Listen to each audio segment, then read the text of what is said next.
Good evening, classmates. I am Sweet May Piluyang, a student of Bachelor of Secondary Education, major in Filipino. Now, we already know about what is multiculturalism and subcultures. So, I will be talking about the functions of subcultures. But before that, let's have a review first about subcultures. So, when we say subculture, it is a cultural group within a larger community. For example, a Filipino culture is a large culture, right?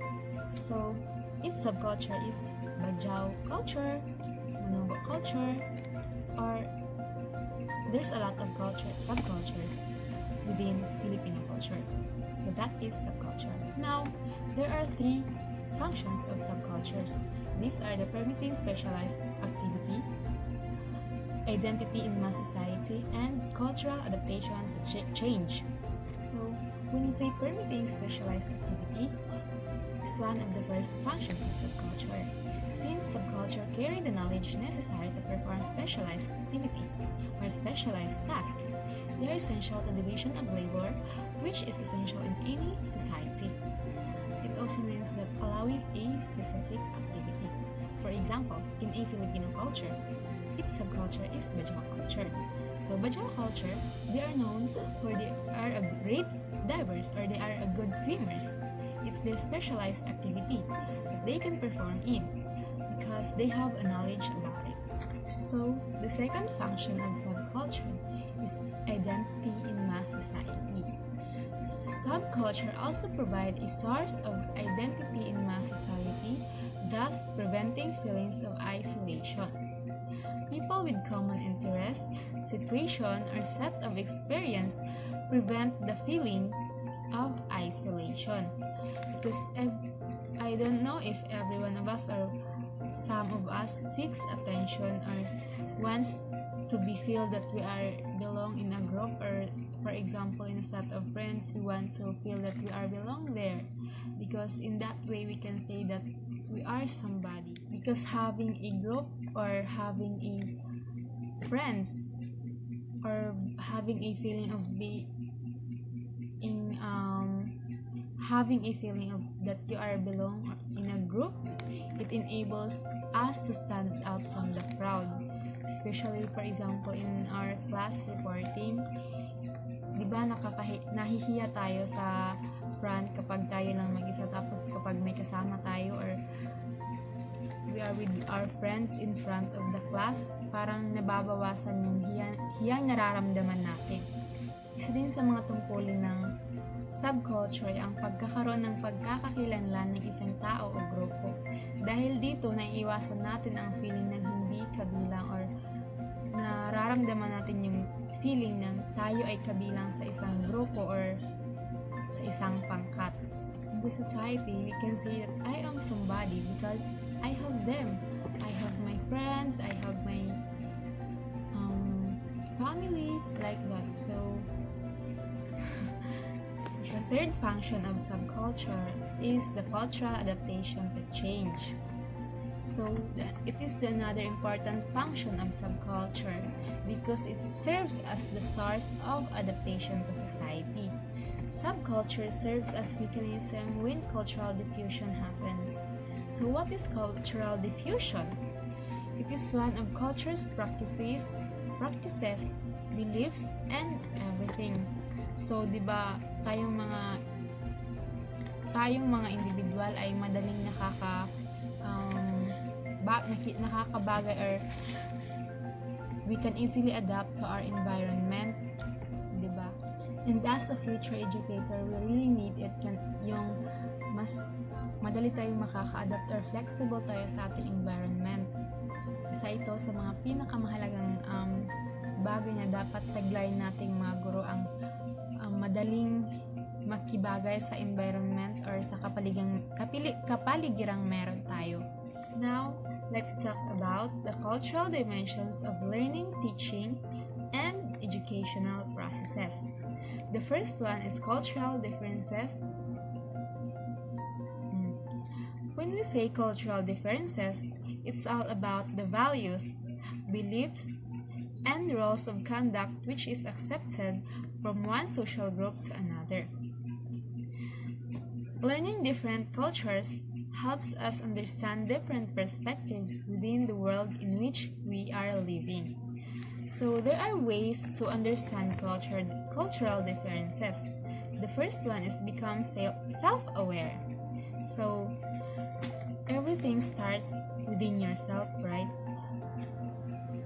You should first know yourself before others, and you should work out on your own beliefs and values. The second one is do your own research. So in order for you to grow, in order for you to learn more about cultural differences or what beliefs you have in your culture, what values you should follow, you should do your own research. So the third one is about talk to someone from a different cultural background. So it is nice when you have friends that came from different cultures, and you can talk to about their cultural background, and you can learn from them. Yeah, and for travel. So when you travel, you can encounter or you can meet new people and of course new culture. And number 5 is everyone is unique. So always think that every one of us is unique. Our differences makes us unique. So culturally responsive teaching. What does it mean? So culturally responsive teaching means using students' cultural experience in daily instruction. So mas natututo yung bata kapag ginagamit natin yung kanilang experience, or we can relate their experience to our topic, right? Mas kasi nalalagay sila sa sitwasyon na ganun, nararanasan na nila yung ganung sitwasyon, and they can learn from it. So there are some culturally responsive teaching practices. The first one is communication of high expectations. So how do we communicate with high expectations? So you should communicate with clear expectations. Be specific in what you expect the students to know and be able to do. The second one is create an environment which is genuine respect for students and belief in their capability. So as a teacher, you should believe in your students of what are their capability, what are their abilities and skills. So according to Brophy 2008, when a teacher have a high expectation for students, it will build their self-esteem, increase their confidence, and improve academic performance. The second practice is about active teaching methods to promote student engagement. So we can't force students to participate in class, but we can train or it can be fostered. To really increase students' engagement, you must know them and find out what are their strengths and weaknesses, or what makes them participate. So as a teacher, the first thing you should do is to know your students. What are their differences? What are their beliefs? What are their cultures? What are their family backgrounds? And everything. So that you can implement or give some strategies that are suitable for their learning styles. So there are 5 practical strategies to promote students' engagement. So the first one is remove unnecessary barriers. So make sure that your students are comfortable inside your class.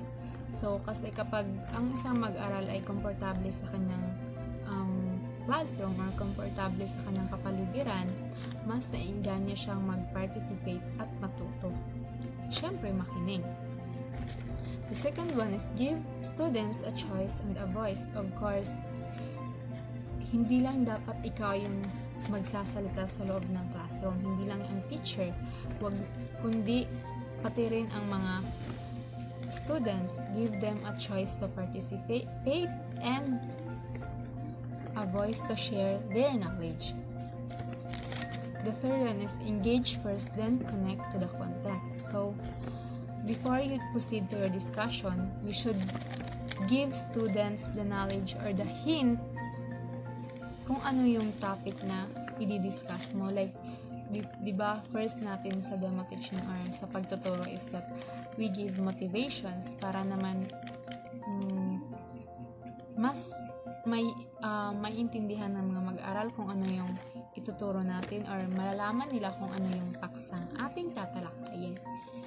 The fourth one is about provide authentic, specific, and frequent feedback. So, nakakataba ng puso kapag, bilang isang estudyante, di ba, nakakataba ng puso kapag nakakarinig tayo ng magagandang feedback mula sa teachers like, very good, good job, keep it up.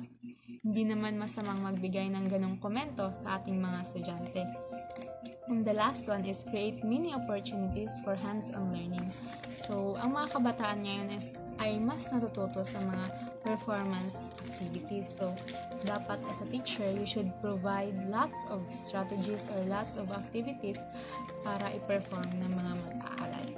So, the third one is teacher as facilitator. As a teacher, one of our role is being a facilitator. We support and advise our students, and also we provide necessary teaching or skills. So how can we be a good teacher facilitator? So number 1, make your learners aware of your goals for the class, the unit, or the lesson. So of course, before you teach, you should give your students the hint, or you should make them aware what are you going to teach. And also use some strategies that is suitable for your topic so that your students can easily understand of what are you discussing. The second one is link the content to the world beyond the classroom. So the learning is more meaningful when we connect it to real world, when we connect it to their experiences. So the third one, of course, the student involvement. You should involve your students in everything. Like for example, when you in a classroom discussion, so don't just talk, but you should ask also your students of what are their opinions about the said topic. You should also give the students the opportunity to share their ideas, to share their knowledge about the topic in your discussion. So the fourth one is the positive perspective on parents and families of culturally and linguistically diverse students. So, parents plays a big role in learning of a student or a child, because parents are the first teacher of a child. To help parents become aware of how they can be effective partners in the education process, teachers should engage in dialogue with parents. So the connection between the parents and the teachers is a must. You should ask the parents about your students, or you should tell the parents of what are the strengths and weaknesses of their child. Number 5 is cultural sensitive. So cultural sensitive allows us to effectively function in other cultures, allows us to respect and value other cultures, and can reduce cultural barriers. So people who interact with others from different cultures by following the norms of that culture. So cultural sensitive enables us to learn about and understand people who are different from ourselves. So in cultural sensitive, dapat sensitive tayo sa cultural na meron tayo, or sa culture na ipinapatupad. Or for example, nasa ibang bansa ka.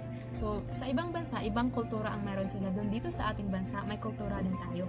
So, for example, ikaw ay nasa ibang bansa, tapos dito sa ating bansa, kapag kumakain tayo sa restaurant or any food chain, minsan, pag may extra money tayo, nagbibigay tayo ng tips sa mga waiter and saka waitress. But sa ibang bansa, sa Singapore, kapag kumakain daw sa restaurant, is bawal magbigay ng tips kasi para sa atin dito sa Pilipinas it's an act of being kind or being mapagbigay. But dun sa ibang bansa or sa Singapore is iba yung meaning ng pagbibigay ng tips sa mga waitress. It's like you're degrading them or minamaliit mo sila. Ganun yun. So, since iba yung culture nila doon, be a cultural sensitive, makibagay ka kung ano yung kulturang meron sila doon. So, since ganun yung ang ibig sabihin ng pagbigay ng tips nila, tip doon, or iba yung way nila or iba yung pananaw nila sa pagbibigay ng tip, you should not do it or hindi mo gagawin yun. Kasi be a cultural sensitive na makisama ka sa kulturang meron sila. That's all. Thank you. I hope you understand and learn from my report.